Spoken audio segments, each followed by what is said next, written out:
Now, Roma Wines present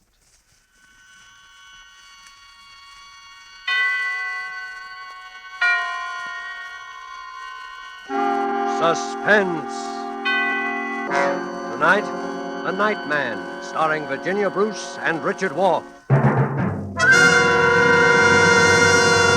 Suspense, presented for your enjoyment by Roma Wines. That's Roma.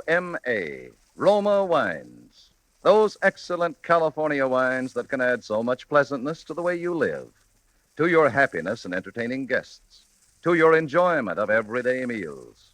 Yes, right now a glassful would be very pleasant as Roma Wines bring you Suspense. This is the man in black, here for the Roma Wine Company of Fresno, California, who tonight bring you as stars Miss Virginia Bruce and Mr. Richard Wolff.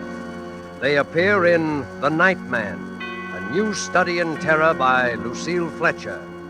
It is a story of dark midnights and of a woman to whom the familiar face and voice of murder return for vengeance. But before we raise the curtain on our suspense play, here is a message from Roma Wines. In many foreign countries where discerning tastes have found Roma wines, they are an inexpensive luxury, imported and treasured. For Roma wines are in every sense fine wines from the choicest vineyard country of California.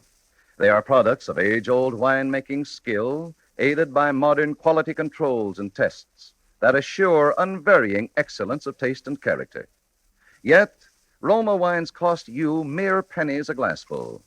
Such enjoyable flavor and constant quality, such low cost, such high wine value, have made Roma by far America's largest selling wines, enjoyed by millions with meals when entertaining any time. Try Roma wine yourself. Tomorrow at dinner, no matter what you are serving, place on the table a cool bottle of ruby red, hearty Roma California Burgundy.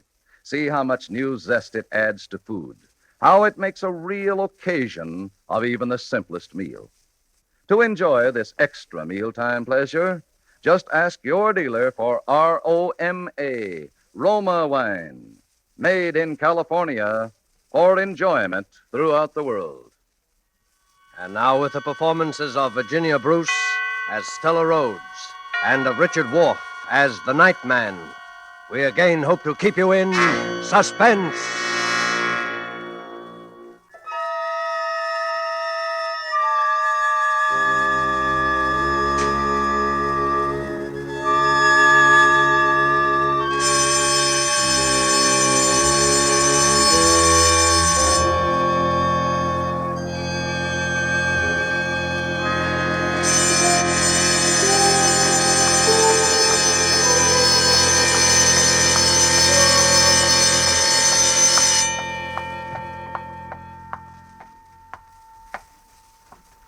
Warden Graves. Yes, Miss Rhodes. Sit down, won't you? Thank you. I hate to disturb you like this, but I've traveled clear across the country. They wouldn't give me the information over the phone. I know. You know what this visit is all about, Warden. To some extent, yes. You think one of our prisoners, Tom Nixon, has escaped. He has escaped. I'm as sure of it as I'm sure of sitting here now. I saw him at Lodge in New York City 2 days ago. You knew Tom Nixon well, Miss Rhodes? Knew him? Well, he was my mother's murderer. My mother was Mrs. George Rhodes of Huntington, Long Island. She ran a boarding house there. He killed her on September 18th, 1933. We have all the records of the crime, Miss Rhodes. Tom was Mother's chief boarder for 10 years. Know him? Why, I sat opposite him at dinner table from the time I was a girl of 15. I knew him as well as I knew Mother. I'd know him anyway. I see. And now he's at Lodge. He's free. He's escaped this place. Maybe you're not aware of it. Maybe even his fellow prisoners aren't aware of it. But he's wormed his way out. And he's after me. He's after me. Oh, now, my dear young lady. Warden Graves. 10 years ago, when Mother was found murdered, I knew it couldn't have been anyone but Tom. I testified against him. I was practically the only witness at the trial. And when they sentenced him here for life, he swore to kill me. He swore in the open court to get even with me. For 10 years, I've lived in deadly fear. I've watched the newspapers for prison breaks. I've moved from house to house, made few friends. He's hung over me like a shadow. Even though I told myself he was locked up here forever. And now it's come. And where exactly did you see the prisoner, Miss Rhodes? That's just the point. why I know he's after me. I saw him in my own apartment house. Well, He has a job there, running the elevator at night. That's what makes it so horrible. I've never married Warden Graves. I live all alone in a small 3-room penthouse on the 18th floor of an office building. The other night, about a week ago, I came home alone from the movies after midnight. The big marble lobby of my building was deserted, except in a far corner near the elevator with his back toward me, there was a man, down on his hands and knees, scrubbing the floor.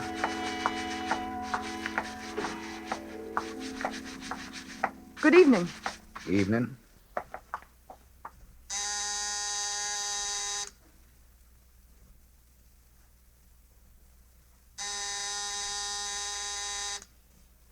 Well, where is everybody?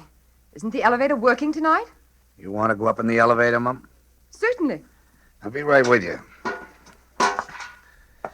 Okay, Mum. What floor? I was in the elevator, and he had started to ascend before I really saw him. It was Tom. His hair had turned white, and there was a horrible stoop to his shoulders. But everything about him, the crook of his head, his high, thin, bony nose, the hollow cheekbones, were all the same. And then he turned and stared at me.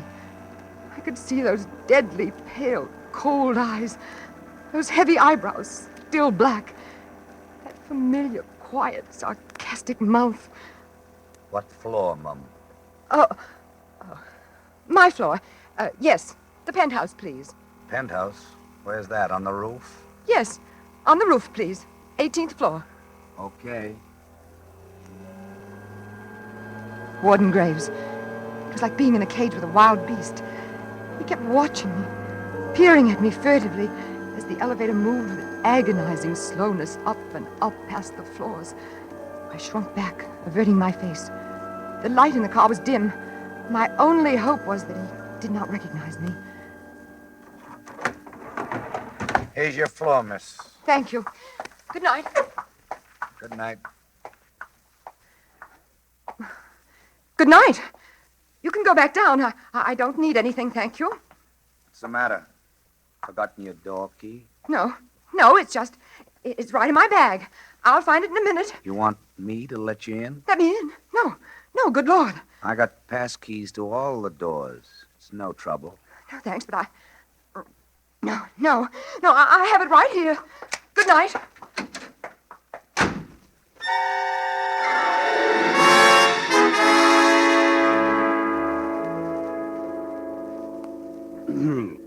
and that was the first time you saw him? Yes.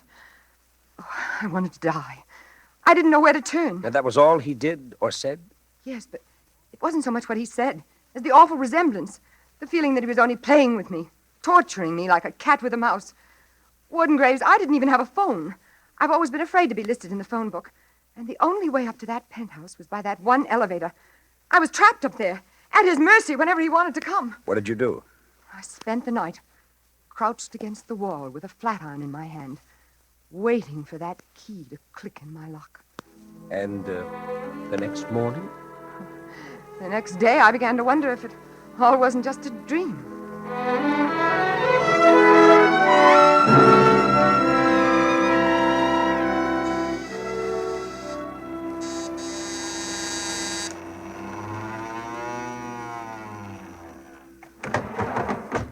Good morning, Miss Rhodes. Good morning, Gallagher.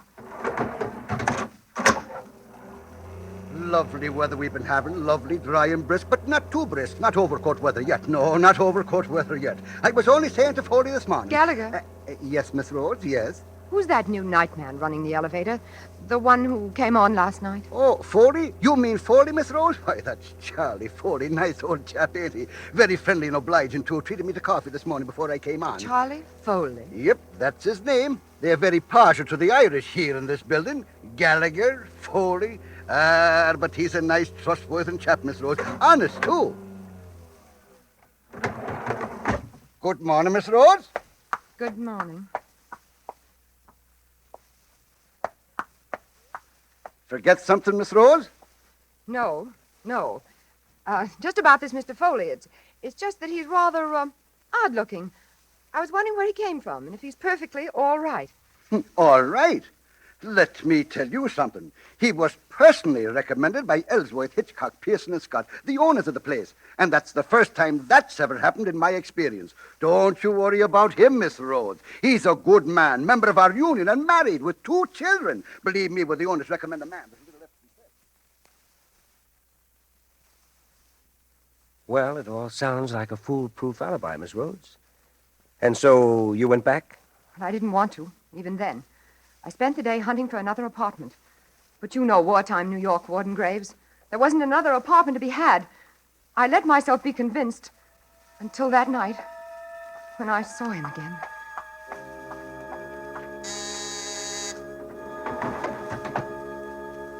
Good evening, Miss Rhodes. He called me Miss Rhodes. And now there was a cruel, sarcastic smile about his lips. The kind of smile I'd seen him give to Mama. You think he recognized you then? Recognized me? Warden Graves, I haven't changed. Perhaps I've grown a little thinner. Don't you see he'd come there only to trap me? He'd taken that particular job, plotted, schemed.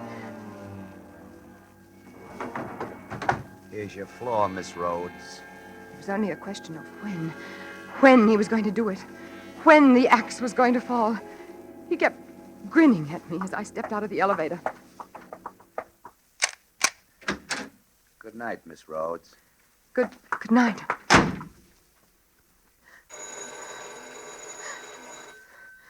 Who is it?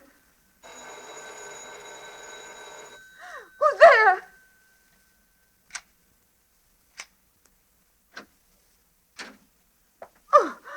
Oh, excuse me, Miss Rhodes. There wasn't any answer to my ring. What do you want? What are you doing here? It's your laundry. They told me to put it inside the door in case you weren't home. My laundry. Oh, but you knew I was home. You just brought me up. That's right. Excuse me, I guess I must have been thinking of something else. Yes, I'm sorry, Miss Rhodes. Very sorry. that's all right. Good night. It was a crazy mistake. There I was thinking you could get up here some other way.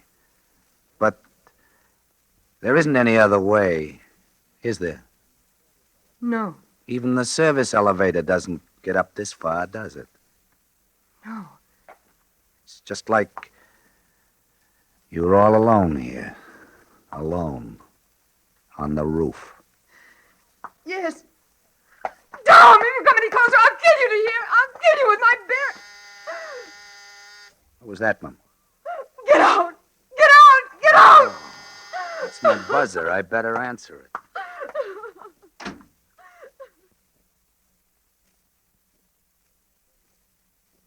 And then what happened? Nothing.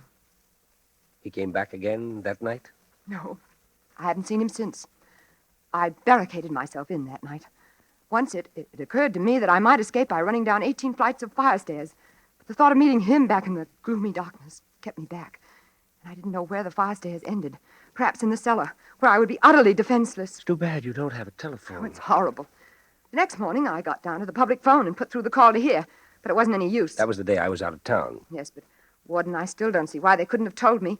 After all, I was giving them information. It's one of our strictest regulations at Osawatomie State Penitentiary never to discuss any of our prisoners over the telephone. That's what they said. So you came all the way out here in person. Yes. And now you wish me to send someone to apprehend this man. I want you to bring him back, that's all. Back where he belongs. Miss Rhodes, Tom Nixon doesn't need to be brought back. He's here. Oh, no, Warden Graves. Please, I've seen him with my own eyes. Talked to him face to face. Maybe there's someone here calling himself Tom Nixon. But he's escaped. He's free. I know it. Will you just step this way with me, Miss Rhodes? No, I don't want to see him. I don't want to see his cell or talk to anybody or... Tom Nixon's dead, Miss Rhodes. He's buried in the prison yard. I'd like you to see his grave.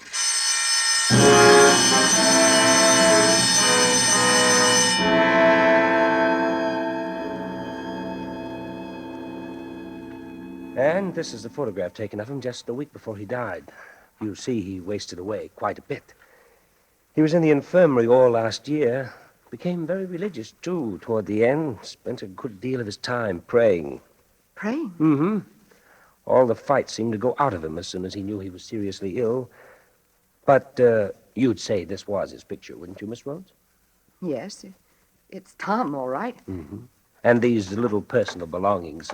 Ordinarily, we turn these over to the family, but in Tom's case, there wasn't much family. You'd recognize these as his. Yes, I don't know them all, but that gold watch, he used to wear it every Sunday at Mama's. He wrote a couple of notes before he died to a fellow prisoner and to the prison chaplain. You remember this handwriting? Yes, this seems to be it. Well, Miss Rhodes, now you feel a little better about your elevator operator? You must think me a fool. No, An awful fool. Not at all, not at all. But the likeness was so extraordinary. It was almost like seeing a ghost. A ghost? Come, Miss Rhodes. Snap out of it. Now that you've gotten all this off your chest, isn't it perfectly obvious that that poor nightman's done nothing or said nothing to you at all out of the ordinary? It's only that, well, you seem to be the victim of some kind of guilt complex. Guilt complex? Oh, I'm not guilty of anything. Oh, what I mean is, Tom has been on your mind now for 10 years. You testified against him. He threatened you. Gradually, you see him everywhere. No, only this once. Only these last few nights. All right. But now you know the truth. That should clear your fears forever. Tom's dead and buried. Now, go back and take a look at that nightman again. Now that you know Tom's dead, I'll lay odds the whole resemblance will vanish. Well, I hope so. My advice to you, Miss Rhodes, would be to go straight home. Use that elevator as much as possible. Get acquainted with this Foley fellow. For your own sake, try to get the better of these hallucinations. Otherwise, you'll start seeing poor Tom everywhere you turn. Well, I'll try, Warden Graves. Well, thank you. You've been very kind. Not at all.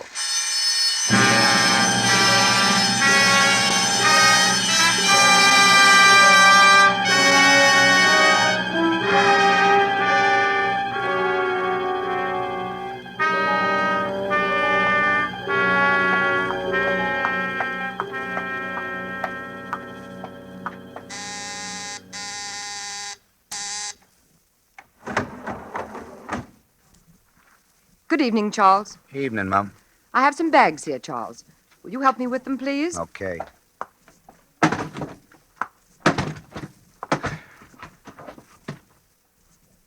That all, Mum? Yes, thank you. This is for you, Charles. No, thanks, ma'am. I never take tips. It's all right. I'd like you to have it. I'm sure the superintendent wouldn't mind. The superintendent hasn't anything to do with it. Well, aren't we going to start? Yeah, in a minute. Been out of town? Why, yes, I have. You've gone quite a while. I didn't see you for 3 or 4 nights. I was in the country, visiting a friend. Oh. Why, it's beautiful weather out there. The leaves are beautiful. I wouldn't know. You live in the city, Charles? Of course. Oh, isn't it hard to bring up children in the city? Children? Yes. Didn't I understand Gallagher to say you had 2 children? Me? What chance I have to have any children? Oh, I'm sorry. I'm a bachelor. By the way, my name is not Charles. Well, guess this must be my floor. No, it's not. Then why are we stopping? The elevator's stuck. Power's been cut off. Cut off? Mm-hmm. Oh, but how could that happen? It's never happened before, as long as I've lived here. Yeah? Well, sooner or later, I guess it had to happen. Isn't there some way we can get it back on? Some buzzer for the cellar or something? If the power's off, the buzzer isn't working. It's a wonder the lights are still on. The lights? Yeah. They'll go out in a few minutes, though. And then it'll be black in here. Black as a grave. Let's get out of here. Open the door. Can't. She won't budge. But you haven't even tried. I don't have to try. We're stuck between floors. The door's flush with the solid wall. Solid wall. Yeah. We're kind of bricked up in a cell. But there must be some way out of here. Isn't there a little door in the roof? Something you can pry open? Something you can climb up out of into the shaft? I don't see any. Oh, but there must be. Climb up and feel around before the light gives out. There's nothing to get hold of. It's nothing but steel and mirrors. And I'm not tall enough. Stand on my bags. That's a good idea. They'll never hold me. Oh, it's all right. Just hurry. Here, the Gladstone's strongest. No, never make it. Oh, but stand on your tiptoes. Stretch. No. Let me try. Oh, dear. No, I can't. I didn't think so. Oh, what are we going to do? What are we going to do? Wait. Wait. Wait until somebody comes along downstairs and finds the elevator stuck. And then rings up the superintendent. Oh, but that might be hours. Sure. No! Help! Help! Somebody help! Help! You're wasting your time.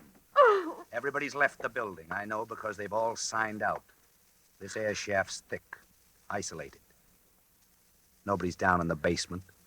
And there won't be any passengers ringing for an elevator this time of night. You seem awfully sure about all that. Why not? Cigarette? No, thanks. Do you think it's safe to smoke in here? Sure. And supposing it isn't. What's the difference? Here, have one. It'll soothe your nerves. No, thanks. The air's so close. Jumpy, ain't you? No, I suppose really there's nothing to be afraid of.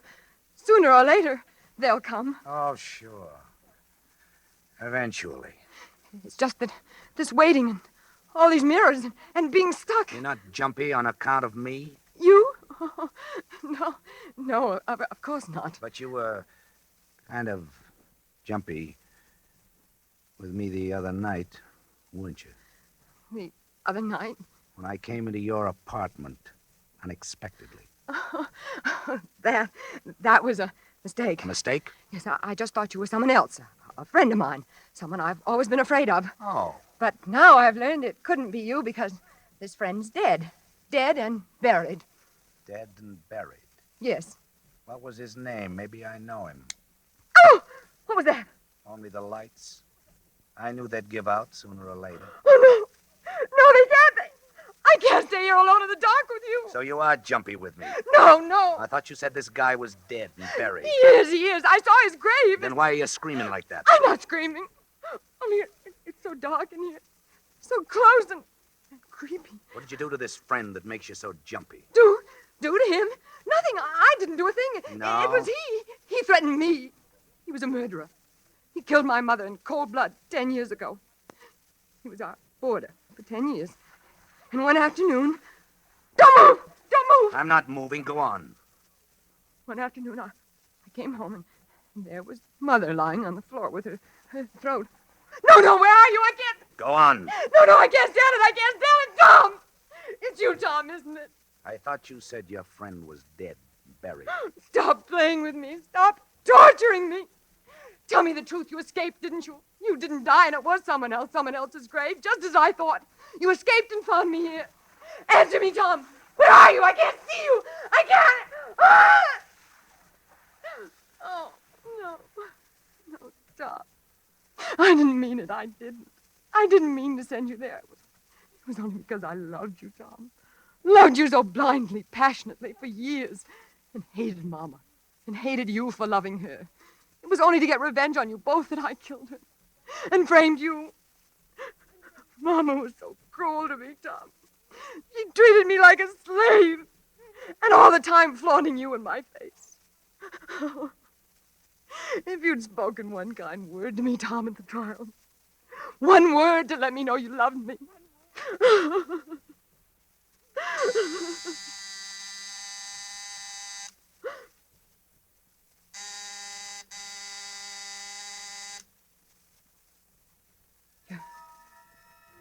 You're going to kill me, aren't you, Tom?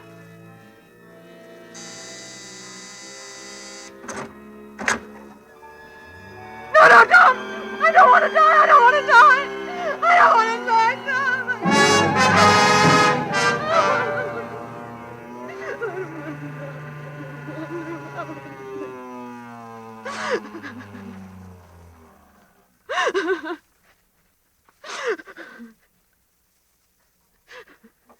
Here's the lobby, Mom.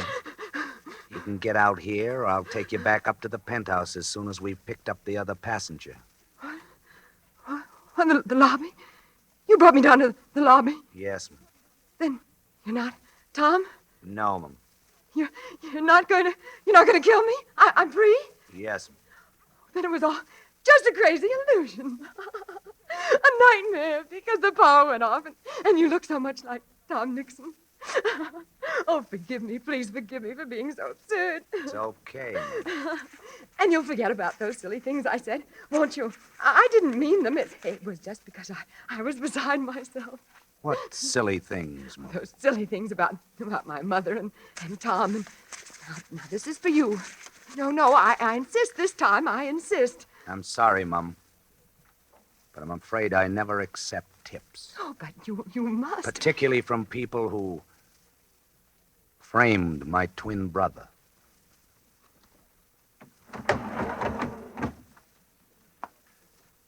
Good evening, Warden Graves. Good evening, Lieutenant Nixon. Well done.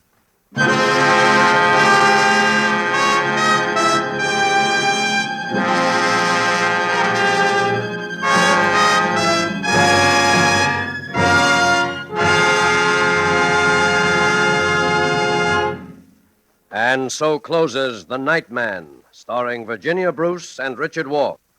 Tonight's study in Suspense. Suspense is produced and directed by William Spear. To every woman listening tonight, I want to say a special word about making every dinner or supper you serve taste better. I want to urge you to start serving Roma wine with your meals. It's simple. The cost is very, very little, and it works magic in making food more enjoyable. You can serve Roma wine with any meal or any time in any kind of glass you wish. Serve it chilled. Try different kinds of Roma wine until you find those you enjoy most of all. Try hearty red Roma California Burgundy or the delicately delicious Roma California Sauterne. The cost is only pennies a glass, but you'll find even a pickup supper tastes like a banquet. Get Roma wines today. If your dealer is temporarily out of them, please try again soon. Just ask for R-O-M-A, Roma Wines, America's largest selling wines, made in California for enjoyment throughout the world. Richard Wolff appeared through the courtesy of Metro-Goldwyn-Mayer, producers of Mrs. Parkington. Next Thursday, same time, you will hear Mr. Van Johnson and Mr. Keenan Wynn as stars of Suspense. Presented by Roma Wines, R-O-M-A, made in California for enjoyment throughout the world. Remember this, the war is not over. For every reason, patriotic and personal, continue to buy and keep war bonds. Put as much of your money as possible where it will serve as a reserve to be used in the future. War bond dollars now can mean the realization of your long-range peacetime objectives.